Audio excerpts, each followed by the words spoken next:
USWNT wins gold at Paris Olympics with 1-0 victory over Brazil. For the first time in 12 years, the gold medal is coming back to the United States. The U.S. women's national team defeated Brazil 1-0, thanks to Mallory Swanson's terrific goal in the second half and many critical saves by Alyssa Neher, to win gold at the Paris Olympics, its first since the 2012 London Games. The USWNT, which was not the favorite entering these games, has now won a record 5 Olympic gold medals. Remarkably, this was only Emma Hayes' 10th game with the squad after taking over fully in June following a legendary career at Chelsea. It was only 370 days ago that the Americans were ousted from the World Cup in the round of 16, and it felt like the sky was falling. Enter Hayes, that serial winner US Soccer was looking for, who quickly and methodically implemented her style and tactics. She made tough decisions, like leaving Alex Morgan off this roster, and, despite critics, consistently rolled with the starting lineup that she believed could lead the Americans to success. The first half started out a bit shaky for the US. Brazil, who knocked off defending World Cup champ Spain in the semifinal match, came out in a high press with lots of energy, which was effective. Neher made her first important save less than 2 minutes in, and Ludmilla had a goal called offside.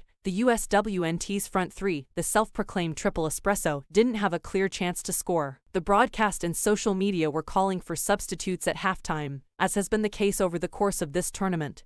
Hayes didn't rotate much, save for a few second-half changes. The players, exhausted by 6 games in 17 days and certainly had tired legs, dug deep and once again found a way to win. And they did so in front of a lively Parc des Princes, which was loaded with celebrities, from Tom Cruise to Megan Rapinoe to Arsene Wenger and more. With the U.S. leading 1-0 with 10 minutes of stoppage time added, Neher amazingly saved a header by Brazilian captain Adriana from close range to preserve the USWNT's win. This was the last and most critical of all of Neher's saves, and similar to the one she had in the final moments of the semifinal versus Germany. In the 57th minute, Brazil turned the ball over near midfield. Corbin Albert controlled it quickly and played a nice through ball to Swanson, who took 2 touches before nailing her shot past Brazilian goalkeeper Lorna to give the U.S. a critical 1-0 lead. Within the play, Sophia Smith, who was celebrating her 24th birthday on Saturday, smartly steered clear of Albert's pass knowing full well that she was offside. Swanson ran onto it instead and finished. The script couldn't have been written any better for Swanson. This was her 100th cap and 4th goal of these games, and it can't be overstated that the 26-year-old forward missed last summer's World Cup after tearing her patella tendon, which required multiple surgeries. She's been resilient in her return and is clearly back in the form of her life. It's finally time to get some rest. After a jam-packed and emotional year that included the low of last summer's World Cup disaster to the high of these Paris Olympics and everything in between, the team can take a much-needed and deserved breath. Hayes is ahead of schedule in her revamp of the program and will continue her work before the next major tournament, the 2027 World Cup in Brazil. Between now and then, there will be Gold Cups and she believes cups and plenty of friendlies.